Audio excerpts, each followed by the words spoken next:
तू चुप कर। सुचित्रा जी ने अपना सारा गुस्सा पायल पर उतार दिया। बड़ों के बीच में मत बोल।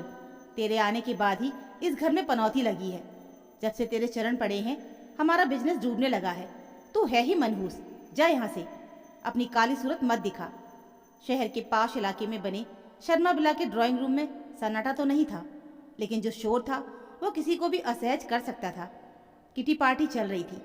सोफे पर बैठी मिसेस सुचित्रा शर्मा अपने हीरो की अंगूठी को घुमाते हुए बड़े गर्व से अपनी बड़ी बहू तपस्या की तारीफों के पुल बांध रही थी। तपस्या गोरी चिट्टी थी, मॉडर्न थी और फराटेदार अंग्रेजी बोलती थी। अरे, मेरी तपस्या तो लाखों में एक है। देखो तो कैसी गुड़िया जैसी लगती है। जब मेरे साथ पार्टी में चलती है तो लोग मुड़ मुड़ कर देखते हैं। सुचित्रा जी ने समोसा उठाते हुए कहा। तभी रसोड़े से एक ट्रे लेकर दूसरी बहू पायल बाहर आई। पायल का रंग गहरा सांवला था, नए नक्श साधारण थे और वो सिर पर पल्लू रखे नजरें झुकाए चली आ रही थी। जैसे ही वो मेहमानों के बीच पहुंची, सुचित्रा जी के चेहरे का रंग ही बदल गया। उनकी मुस्कुराहट गायब हो गई और माथे पर त्योरियां चढ़ गईं। अरे पायल, मैंने मना किया था ना कि मेहमानों के सामने मत आना। ट्रे वहीं टेबल पर रख और अंदर जा। सुचित्रा जी ने दांत पीसते हुए दबी आवाज में कहा, लेकिन इतना जोर से कि पास बैठी दो महिलाओं ने सुन लिया। पायल ने कांपते हाथों से ट्रे रखी और बिना ऊपर देखे वापस रसोड़े में चली गई। पीछे से हंसी की हल्की सी फुसफुसाहट सुनाई दी। सुचित्रा, ये तुम्हारी छोटी बहू है क्या? अरे, बिल्कुल नौकरानी लगती है। तुम्हारे बेटे विकास ने क्या देख लिया इसमें? कहाँ तुम लोग इतने रईस और कहाँ ये कोयले की खान। मिसेज खन्ना ने मजाक उड़ाते हुए कहा। सुचित्रा जी का मुंह कड़वा हो गया। पूछो मत बहन, विकास की अकल पर पत्थर पड़ गए थे। गांव गया था किसी प्रोजेक्ट के लिए। वहां इस मास्टर की बेटी से प्यार कर बैठा। कहता है मम्मी स्वभाव की बहुत अच्छी है। अरे, स्वभाव का क्या अचार डालूंगी मैं? खानदान की नाक कटवा दी। मैं तो इसे साथ ले जाने में भी शर्मिंदा महसूस करती हूँ। बस रसोड़े में ही ठीक है ये। अंदर रसोड़े में खड़ी पायल की आंखों से टप टप आंसू गिर रहे थे। 2 साल हो गए थे शादी को। विकास उसे बहुत प्यार करता था, लेकिन अपनी माँ के सामने बोलने की हिम्मत उसमें नहीं थी। पायल एमएससी पास थी, सरकारी नौकरी की तैयारी करना चाहती थी, लेकिन सुचित्रा जी ने साफ कह दिया था, जिसका चेहरा देखने लायक नहीं वो बाहर जाकर ऑफिस में क्या काम करेगी। घर संभाल, वही तेरी औकात है। दिन रात के ताने, काली कलूटी, मनहूस, अभागन, ये शब्द अब पायल के नाम पर पर्यायवाची बन चुके थे। तपस्या भाभी भी अपनी सास की हाँ में हाँ मिलाती और घर का सारा काम पायल पर थोपकर खुद पार्लर चली जाती। एक शाम की बात है, घर में भारी तनाव था। सुचित्रा जी के पति मिस्टर शर्मा का टेक्सटाइल का बिजनेस पिछले कुछ महीनों से भारी घाटे में चल रहा था। कर्जदारों का दबाव बढ़ता ही जा रहा था। विकास और बड़े बेटे राकेश के चेहरे उतरे हुए थे। डाइनिंग टेबल पर सन्नाटा था। मिस्टर शर्मा ने सिर पकड़ रखा था। सुचित्रा, मुझे नहीं लगता कि हम ये कोठी बचा पाएंगे। बैंक का नोटिस आ गया है। अगर अगले हफ्ते तक 50 लाख का इंतजाम नहीं हुआ तो नीलामी तय है। सुचित्रा जी के हाथ से पानी का ग्लास छूट गया। क्या कह रहे हैं आप? हम सड़क पर आ जाएंगे? मेरी तपस्या के गहने, मेरी एफडी, कुछ तो होगा। सब कुछ गिरवी पड़ा है सुचित्रा, कुछ नहीं बचा। मिस्टर शर्मा की आवाज़ में बेबसी थी कि तभी तपस्या चिल्लाई, मैं अपने पापा से पैसे नहीं मांगूंगी। मेरी बहुत बेइज्जती होगी। आप लोग कुछ भी करो, मुझे ये घर नहीं छोड़ना। पायल चुपचाप कोने में खड़ी रोटियां परोस रही थी। उसने हिम्मत करके मुंह खोला। पापा जी, तू चुप कर। सुचित्रा जी ने अपना सारा गुस्सा पायल पर उतार दिया। बड़ों के बीच में मत बोल। तेरे आने के बाद ही इस घर में पनौती लगी है। जब से तेरे चरण पड़े हैं हमारा बिजनेस डूबने लगा है। तू है ही मनूस। जा यहाँ से, अपनी काली सूरत मत दिखा। पायल रोते हुए अपने कमरे में भाग गई। विकास उसके पीछे गया, लेकिन सुचित्रा जी ने उसे रोक दिया। रहने दे, सिर चढ़ जाएगी। अगले 2 दिन तक घर में मातम जैसा माहौल रहा। सुचित्रा जी का बीपी बढ़ गया था। तपस्या ने अपना सामान पैक करना शुरू कर दिया था कि कहीं मायके जाना ना पड़े। तीसरे दिन सुबह एक सरकारी गाड़ी घर के गेट पर आके रुकी। उसमें 2 अधिकारी और एक वकील उतरे।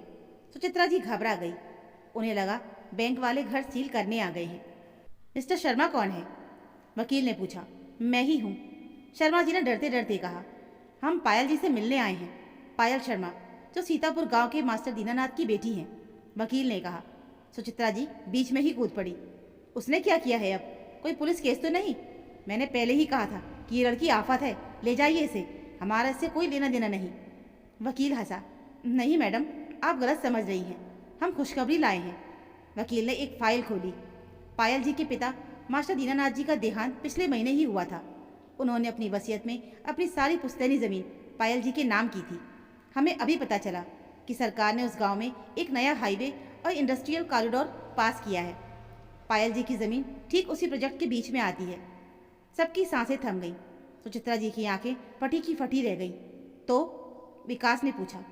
तो ये कि वकील ने एक चेक निकालते हुए कहा कि सरकार ने उस ज़मीन का अधिग्रहण किया है और मुआवजे के तौर पर ये पहली किस्त पूरी 5 करोड़ रुपए और बाकी के 10 करोड़ रुपए प्रोजेक्ट पूरे होने पर मिलेंगे। 5 करोड़! शर्मा जी, तपस्या और राकेश के मुंह खुले रह गए। सुचित्रा जी को लगा जैसे उन्हें लकवा मार गया हो। 5 करोड़ रुपए, वो भी इस काली बहू के पास, जिसे वो एक फूटी कौड़ी के लायक नहीं समझती थी। वकील ने कहा, पायल जी को बुलाइए, उनके साइन चाहिए। विकास दौड़कर अंदर गया और पायल को बुला लाया। पायल घबराई हुई थी। उसने वकील की बात सुनी। उसे विश्वास ही नहीं हुआ कि उसके पिता ने उसके लिए इतना कुछ छोड़ दिया था। उसने कांपते हाथों से कागजों पर साइन किए। वकील के जाते ही ड्राइंग रूम का नज़ारा बदल गया, बिल्कुल बदल गया। सुचित्रा जी, जो अभी 10 मिनट पहले पायल को पुलिस के हवाले करने को तैयार थी, अचानक दौड़कर रसोड़े में गई। वहाँ एक गिलास पानी और मिठाई का डिब्बा लेकर आई। अरे मेरी बच्ची, थक गई होगी खड़े खड़े, यहाँ बैठ सोफे पर। सुचित्रा जी ने तपस्या को धक्का देते हुए पायल को बीच वाले सबसे आरामदायक सोफे पर बैठाया। पायल हैरान थी। माँ जी, मैं ठीक हूँ, चुप कर पगली। सुचित्रा जी ने पायल के माथे को चूमा। तू तो मेरे घर की असली लक्ष्मी है। मैं तो हमेशा कहती थी कि मेरी छोटी बहू के भाग बहुत तेज है। देखो, आज तूने हमारे डूबते जहाज को बचा लिया। तपस्या, खड़ी क्या है? जा अपनी देवरानी के लिए जूस बना के ला। और सुन, आज खाना तू बनाएगी, पायल आराम करेगी।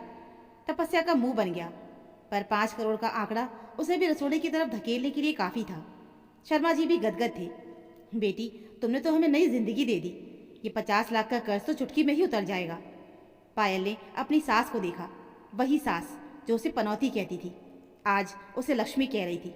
पायल का रंग वही था, उसकी सूरत भी वही थी, उसके कपड़े भी वही साधारण सूती साड़ी वाले थे।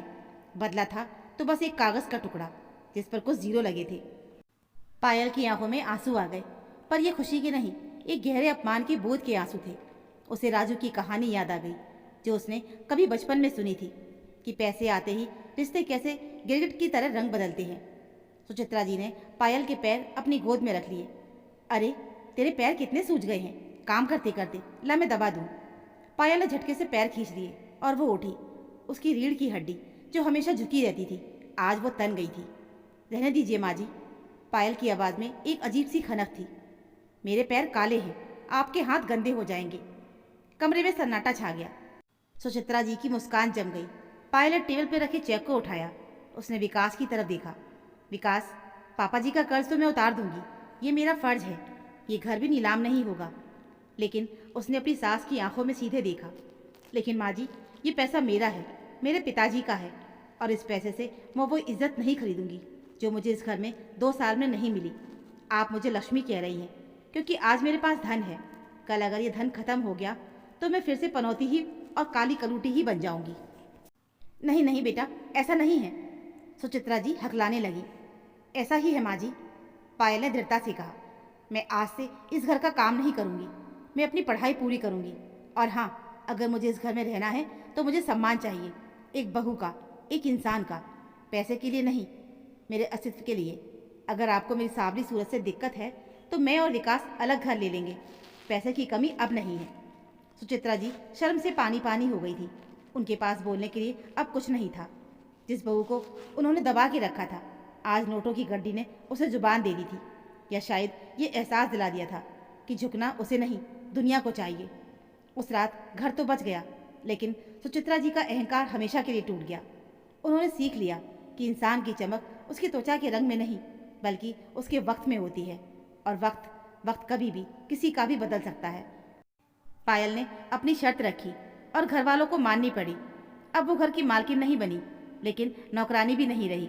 उसने अपनी जगह बना ली थी, न रंग से न रूप से, बल्कि अपनी किस्मत और स्वाभिमान से। दोस्तों, ये कहानी हमारे समाज के उस कड़वे सच पर तमाचा है, जहाँ रिश्तों का वजन प्यार से नहीं बल्कि सोने चांदी के तराजू पर तौला जाता है। एक सांवली लड़की जब तक गरीब थी वो बोझ थी, और अमीर होते ही वो देवी बन गई।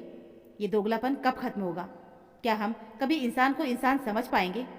याद रखिए, समय और भाग्य का पहिया जब घूमता है तो रंग को राजा और राजा को रंग बनने में देर नहीं लगती। तो दोस्तों, ये थी हमारी आज की कहानी। उम्मीद है आपको ये कहानी ज़रूर पसंद आई होगी। इस कहानी को लेकर आपकी क्या राय है हमें कमेंट में ज़रूर बताइएगा। कहानी अच्छी लगी हो तो प्लीज़ वीडियो को लाइक और चैनल को सब्सक्राइब ज़रूर कर लीजिएगा। मिलते हैं फिर एक और अच्छी नई कहानी के साथ। तब तक के लिए धन्यवाद।